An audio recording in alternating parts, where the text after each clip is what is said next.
here for a wonderful presentation, sir. Thank you and guidance. Friends, મારું નામ છે ગુંજન પટેલ, અમદાવાદથી બિલોંગ કરું છું અને આ બિઝનેસ સાથે હું છેલ્લા 12 વર્ષથી એસોસિએટ છું. 12 વર્ષની અંદર એગ્રીકલ્ચરમાં ઘણું એવું મેં ફિલ્ડ કર્યું છે, ઘણી મિટિંગો કરી છે. જે પ્રમાણે સરે વાત કરી એ પ્રમાણે પૂર્વજોમાંથી એક બિઝનેસ મતલબ કે કહેવાય કે ખેતી જે કહેવાય કે પહેલેથી અમને લોકોને મળી હતી અને 18 વીઘા જમીન છે જે મારો નેટિવ પ્લેસ છે. અમે વાત કરી માણસાની અંદર, તો ખેતીમાં જ્યારે પ્રોડક્ટ મારી પાસે આવી ત્યારે ઓલરેડી મજૂરો પાસે અમે લોકો આ બધું પ્લાનિંગ કરાવી રહ્યા હતા અને આ પ્રોડક્ટ જ્યારે આવી ત્યારે મને કહેવામાં આવ્યું હતું કે પટેલ, તમે જે ખેતી કરો છો એ ખેતીમાં તમારો ખર્ચો 35% થી લઈને 50% જેટલો ઘટી જાય અને 30 થી 35% ઉત્પાદન વધારે મળે તો મજા આવે કે ના આવે? તમે પણ હા પાડી, મેં પણ હા પાડી હતી. હવે ખેડૂત હોય એ લોકોનું તો શું માઇન્ડસેટ હોય કે અહીંયા ઘણા બધા લોકોએ હાથ ઊંચો કર્યો જે લોકો ખેતી સાથે એસોસિએટ છે. તો ખેડૂત શું કે લાવો ભાઈ તમારા ડબલા હું ખેતરમાં નાખું અને જોઈ લઉં. યસ ઓર નો? આ માઇન્ડસેટ હોય ને, રાઈટ? જ્યારે મેં પણ ડિમાન્ડ કરી કે લાવો તમારી જે વસ્તુ છે મને આપો, હું ખેતરમાં એપ્લાય કરાવ્યું અને જોઈ લઈએ કે તમે જે બોલો છે સાચું છે કે ખોટું છે, રાઈટ? પણ એ રીતે ની પદ્ધતિ સર, રાઈટ? પદ્ધતિ શબ્દ સાંભળ્યો તો પણ કેવી રીતે પદ્ધતિ એપ્લાય થાય ખબર નથી. આ પ્રોડક્ટ થકી મને બતાવવામાં આવ્યું અને મેં અમારા ત્યાં જે લોકો કામ કરતા હતા એ લોકોને આપી, એ લોકોએ આને એપ્લાય કરી અને એના જે ટ્રીમેન્ડસ રિઝલ્ટ આવ્યા એ રિઝલ્ટ જોઈને આજુબાજુના જે ખેતર પાડોશી કોણ હોય, આપણા ખેતરમાં કોઈ પ્રોડક્ટ વાપરીએ તો આજુબાજુના ખેતરો કોના હોય? વાડી કોની હોય? આપણા ભાઈઓની જ હોય ને. Yes or no? રાઈટ? તો મારે પણ અમે લોકો બિઝનેસ ફેમિલીથી બિલોંગ કરીએ છીએ, તો મારા બધા જે રિલેટિવ્સ, મારા કઝિન્સ છે આજુબાજુ રહેતા, એ લોકો પણ બિઝનેસથી જ બિલોંગ કરતા હતા. તો જ્યારે પણ અમદાવાદમાં ભેગા થઈએ ત્યારે એ લોકો કહે કે ભાઈ તારા જમીનમાં તારો માણસે બહુ સારી વસ્તુ વાપરી છે તો અમને પણ રેકમેન્ડ કર, તે શું આપ્યું હતું. તો આ રીતે મારી શરૂઆત થઈ અને આજે હું કહેવા માંગીશ કે અક્રોસ ગુજરાતની અંદર એગ્રીકલ્ચરની અંદર ઓલમોસ્ટ 1150 થી પણ વધારે ગામડામાં હું મીટિંગ કરી ચૂકેલો છું, રાઈટ? અને આ ઇન્ડસ્ટ્રીમાં મારું ફોકસ કે આ પર્ટિક્યુલર આ સેગમેન્ટમાં મારું ફોકસ એટલા માટે છે કે હું તમને કહેવા માંગીશ. પણ એક વસ્તુ કહો, તમે બધા લોકો અહીંયા આગળ શેના માટે આવ્યા છો? મની. આ બિઝનેસમાં શેના માટે આવ્યા છો? અચ્છા, અમુક લોકો ઈશારો કરે છે, બોલો. પૈસા માટે. યસ ઓર નો? રૂપિયા કમાવા માટે ને, રાઈટ? હવે રૂપિયા કઈ ઇન્ડસ્ટ્રીમાં હોય? જે ઇન્ડસ્ટ્રીમાં સૌથી વધારે ટર્નઓવર થતું હોય એ ઇન્ડસ્ટ્રીમાં રૂપિયા હોય કે ના હોય? Yes or no? રાઈટ? સરે કીધું એ પ્રમાણે જ્યારે આ બિઝનેસ મને મળ્યો ને એ પહેલા હું મારા બિઝનેસની વાત કરું ને તો મારું પોતાનું કાચી જમીન લે વેચનો બિઝનેસ છે અમદાવાદની અંદર, રિયલ એસ્ટેટની જે મેં વાત કરી એ પ્રમાણે. એ સાથે સાથે ઇન્ટરનેશનલ ટૂર્સ એન્ડ ટ્રાવેલ્સની મારી પોતાની પ્રાઇવેટ લિમિટેડ કંપની છે. સ્ટુડન્ટ જે એબ્રોડ સ્ટડી કરવા માટે જાય છે, લાઈક યુએસએ છે, જર્મની છે, પોલેન્ડ છે, ન્યુઝીલેન્ડ છે, ઓસ્ટ્રેલિયા, તો એની જે ઇમિગ્રેશનની જે ફાઇલ પ્રોસેસ થાય છે એની પણ અમારી પોતાની પ્રાઇવેટ લિમિટેડ કંપની છે. તો આ બધા વ્યવસાય સાથે તો હું સંકળાયેલો જ હતો. ત્યાંથી કરોડો રૂપિયા ઇન્વેસ્ટ કરીને લાખો તો મહિને કમાઈ જ રહ્યો હતો. પણ જ્યારે આ સેગમેન્ટની પ્રોડક્ટ છે જ્યારે મને બહુ સારા રિઝલ્ટ આપ્યા ને ત્યારે મારું ફોકસ એ બધા બિઝનેસ કરતા આ સેગમેન્ટ ઉપર વધી ગયું હતું, ખાસ કરીને આ કંપનીને આ પ્રોડક્ટની સેગમેન્ટ ઉપર. કેમ કે હું તમને કહેવા માંગીશ, ઇન્ડિયાની અંદર ખાસ કરીને એગ્રીકલ્ચર પ્રોડક્ટ્સની વાત કરીએ ને તો એનું એન્યુઅલ ટર્નઓવર 43 લાખ કરોડની ઇન્ડસ્ટ્રી છે. કેટલો? 43 લાખ કરોડનો માર્કેટ કેપ છે અને એમાં ખાલી 14 લાખ કરોડનું માર્કેટ કેપ તો ખાલી ઇફકોનું છે. ઇફકોનું નામ સાંભળ્યું છે ને તમે? ઇફકોના ખાતર આવે છે, રાઈટ? તો સમજી શકો છો ને કેટલું મોટું માર્કેટ કેપ છે, રાઈટ? અને મજાની વસ્તુ એ છે કે વેસ્ટીજની આ જે પ્રોડક્ટ રેન્જ છે ને, બરાબર, જેનું બહુ મોટું માર્કેટ કેપ છે પણ હજુ સુધીમાં ખાલી આપણે 450 કરોડનું માર્કેટ કેપ કવર કરી શક્યા છીએ. સમજ્યા તમે? તો કેટલું મોટું પોટેન્શિયલ છે, કેટલો મોટો અવકાશ છે, રાઈટ? તો ફ્રેન્ડ્સ, બહુ ટ્રીમેન્ડસ પ્રોડક્ટ છે. હું અહીંયા બતાવીશ કે આપણી અમુક પ્રોડક્ટ એવી છે ને જે મોનોપોલી વાળી છે. મને એક વસ્તુ કહો, ખેતીમાં મોનોપોલી વાળી પ્રોડક્ટ લઈને જાઓ તો કામ કરવાની મજા આવે કે ના આવે?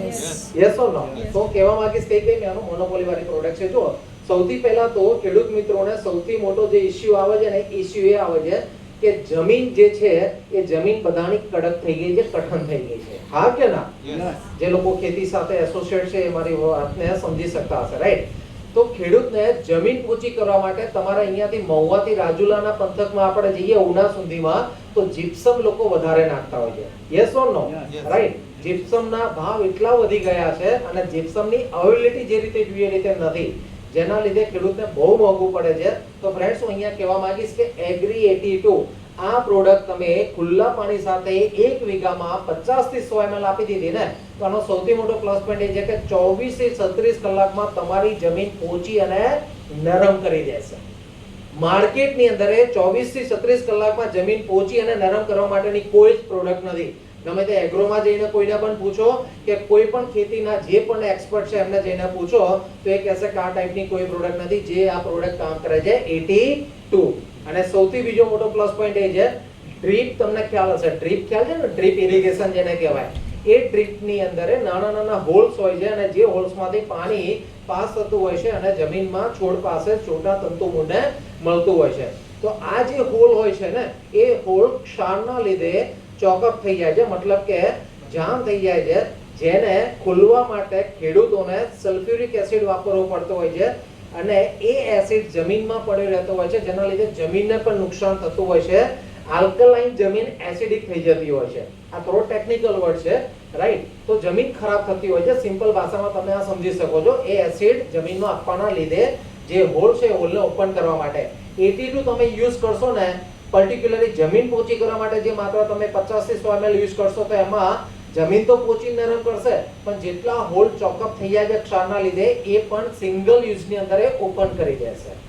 સમજ્યા તમે?